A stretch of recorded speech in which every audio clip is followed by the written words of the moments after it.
Hi friends இன்னைக்கு என்ன செய்யலாம்னு பார்க்கலாங்களா நான் வந்து ஒரு முள்ளங்கி கார சட்னி செய்ய போறேன் அதுக்கு ஒரு கடாய் வச்சுங்க கடாயில எண்ணெய் போடுங்க கடாய் நல்லா காஞ்சி இருக்கு அதுல வந்து இங்க பாருங்க ஒரு கைப்பிடி கடலைப்பருப்பு போட்டுக்கங்க அதே மாதிரி ஒரு கைப்பிடி உளுத்தம் பருப்பு இது ரெண்டும் நல்லா நமக்கு இங்க பாருங்க நல்லா வதங்கி இருக்கு ஒரு கைப்பிடி பூண்டு அதே மாதிரி நான் சின்ன வெங்காயம் எடுத்துர்க்கேன் நீங்க இந்த இடத்துல பெரிய வெங்காயம் வேணா கூட எடுத்துக்கங்க உங்களுடைய ஆப்ஷனல் தான் எனக்கு சின்ன வெங்காயம் அந்த டேஸ்ட் பிடிக்கும் அதனால ஒரு 100-150 கிராம் சின்ன வெங்காயம் அதை எடுத்துர்க்கேன் அது கூடவே வந்துட்டு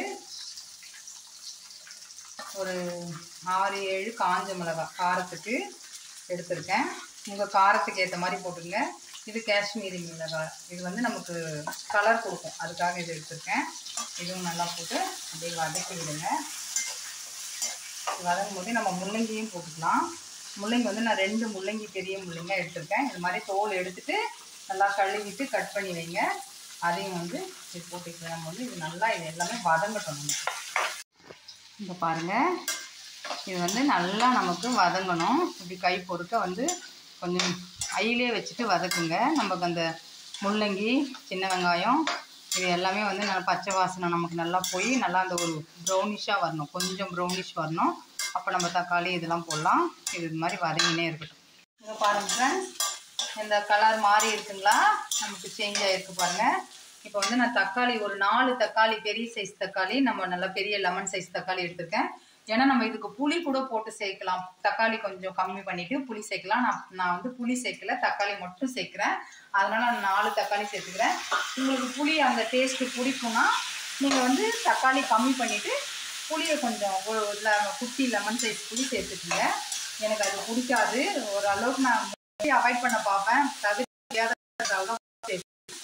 எப்பயுமே ஏன்னா இட்லி வந்து எனக்கு போகலாம் வந்து இந்த புளிப்பு இருந்தால் பிடிக்குது மாட்டாங்க அதனால நீங்க வேணும்னா இந்த இடத்துல போட்டுங்க பாருங்க கொத்தமல்லி தழை கொஞ்சம் ஒரு கைப்பிடி இது அப்படி இது பண்ணி போட்டுங்க அதே மாதிரி கருவேப்பிலை புதினா இருந்தால் கூட சேர்த்துக்குங்க நல்லா தான் இருக்கும் எங்கிட்ட இல்லை அதனால கொத்தமல்லி இது சேர்க்குறேன் இந்த இடத்துல உப்பு போட்டுக்கலாம் கொஞ்சம் உப்பு இந்த இதுக்கு உண்டான உப்பு போட்டால் சீக்கிரம் வதங்கும் இதெல்லாம் வதங்கட்டும் ஒரு கைப்பிடி தேங்காவும் கட் பண்ணி வச்சிருக்கிறேன் இதுவும் நம்ம லாஸ்ட்டில் சேர்க்கலாம் வந்து துருவி கூட நீங்கள் எடுத்துக்கங்க தேங்காவை நான் இப்படி கட் பண்ணி எடுத்துருக்கேன் இது வந்து நல்லா நமக்கு வதங்கட்டும் இந்த தக்காளி வந்து நல்லா மேஷ் ஆகிடணும் அது வரைக்கும் நம்ம வதக்கணும் இங்கே பாருங்கள் தக்காளி இன்னும் கொஞ்சம் நமக்கு வதங்கணும் ஏன்னா நம்ம மறுபடியும் இதை வந்து வதக்க மாட்டோம் சரிங்களா அப்படியே நம்ம தாளித்து அப்படியே சாப்பிட போகிறோம் அப்படி தான் அதனால இன்னும் தக்காளி இதெல்லாம் நமக்கு வதங்கணும் பாருங்கள் எல்லாமே ஓரளவுக்கு அப்படியே மேஷ் ஆகிடுச்சு பாருங்கள்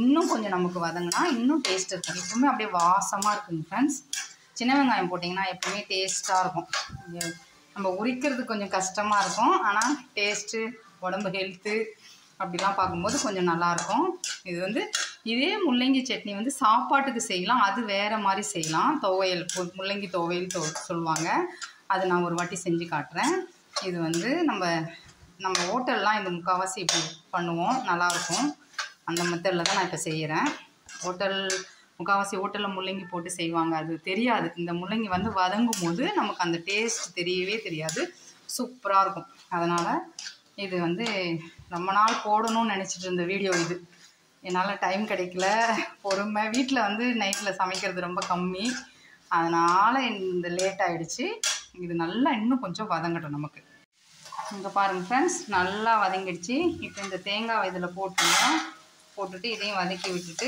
இந்த வதக்கிட்டு இதை வந்து ஆஃப் பண்ணிடலாம் நம்ம ஆஃப் பண்ணிவிட்டு இதை ஆறட்டும் நல்லா ஆறுனதுக்கப்புறம் ரொம்ப நைஸாகவும் வேணாம் ரொம்ப குறைன்னு வேணாம் ஒரு மீடியமாக ஒரு இதில் வந்து நம்ம வந்து நல்லா வதங்கிடுச்சு பாருங்கள் எதுவுமே கிடையாது அப்படியே நல்லாயிருக்கும் சூப்பராக இருக்கும் இட்லி தோசை செம்மையாக இருக்கும் சப்பாத்தி கூட வச்சு சாப்பிட்லாம் திக்காக இருந்ததுன்னா கண்டிப்பாக நல்லாயிருக்கும் இன்னும் கொஞ்சம் தேங்காய் சேர்த்துக்கலாம் அதுக்கு அவ்வளோதான் இது அப்படியே ஆறட்டும் நம்ம ஸ்டவ் ஆஃப் பண்ணிவிட்டு ஆற வைக்கலாம் இங்கே பாருங்கள் இப்போ நல்லா ஆறிடுச்சு இப்போ நம்ம மிக்சியில் போட்டு அரைச்சிடலாம் உப்பு வந்து செக் பண்ணிக்கோங்க இந்த டைமில் வந்து உப்பு உங்களுக்கு அரைச்சிட்டு ஒரு வாயில் வச்சு பாருங்கள் டெஸ்ட் பண்ணிவிட்டு கம்மியாக இருந்ததுன்னா போட்டுக்குங்க அதிகமாக இருந்ததுன்னா அதிகமாகலாம் இருக்காது, நம்ம கம்மியாக தான் போட்டிருக்கோம், அதிகமாக இருக்காது.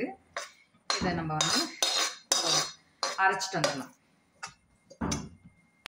இங்கே பாருங்கள் ஃப்ரெண்ட்ஸ், இந்த பாருங்கள், இந்த மாதிரி அரைச்சிடுங்க. வேணும்னா லைட்டாக தண்ணி சேர்த்துக்குங்க, நிறைய வேண்டாம். இந்த மாதிரி பதம் நமக்கு இருந்தால் தான் பெட்டராக இருக்கும். உங்களுக்கு கொஞ்சம் தண்ணி வேணும்னா சேர்த்துக்குங்க. இது வந்து நான் அவ்வளோதான். இப்போ வந்து நம்ம எண்ணெய் ஊற்றி தாளிப்பு ஒன்று கொடுத்துடலாம். சிம்பிளான தாளிப்பு தான். எண்ணெய் போட்டாச்சு. கடுகு, ஜீரகம், கொஞ்சமாக உளுத்தம் பருப்பு, ஒரு காஞ்ச மிளகாய் 2 கிள்ளி கொஞ்சோண்டு கருவேப்பிலை போட்டிருக்கேன். இதில் அப்படியே தாளிச்சிடுங்க. நான் வந்து முடக்கத்தான் தோசை ஊற்றிருக்கேன், அதுதான் இப்போ வந்து இதுக்கு வைக்கிறேன். இட்லிக்கும் சூப்பராக இருக்கும். நான் முடக்கத்தான் இந்த அரிசி மாவு போட்ட தோசை கொஞ்சம் மிக்ஸ் பண்ணி அதுதான் செய்வோம். இங்கே பாருங்கள் ஃப்ரெண்ட்ஸ், நான் முடக்கத்தான் தோசை ஊற்றிருக்கேன். முள்ளங்கி சட்னி, ஓகேங்களா? ட்ரை பண்ணி பார்க்கலாமா? நல்லா சூப்பராக இருக்கும். இட்லி தோசைக்கும் நல்லா தான் இருக்கும். சாதா தோசை நம்ம சூப்பராக இருக்கும் ஃப்ரெண்ட்ஸ், ட்ரை பண்ணி பாருங்கள். உப்பு காரம் எல்லாமே எங்களுக்கு பர்ஃபெக்டாக இருக்குது. அப்படியே இப்படி என் ஹஸ்பண்ட்லாம் இப்படி அள்ளி சாப்பிடுவாங்க, கிள்ளிலாம் சாப்பிட மாட்டாங்க. கொஞ்சம் எப்பவுமே நான் சட்னி நிறைய தான் வைப்பேன். கண்டிப்பாக ட்ரை பண்ணுங்கள். எப்படி வந்து சொல்லுங்கள். லைக் பண்ணுங்கள், ஷேர் பண்ணுங்கள், சப்ஸ்கிரைப் பண்ணுங்கள். நெக்ஸ்ட் வீடியோவில் பார்க்கலாம். Bye friends.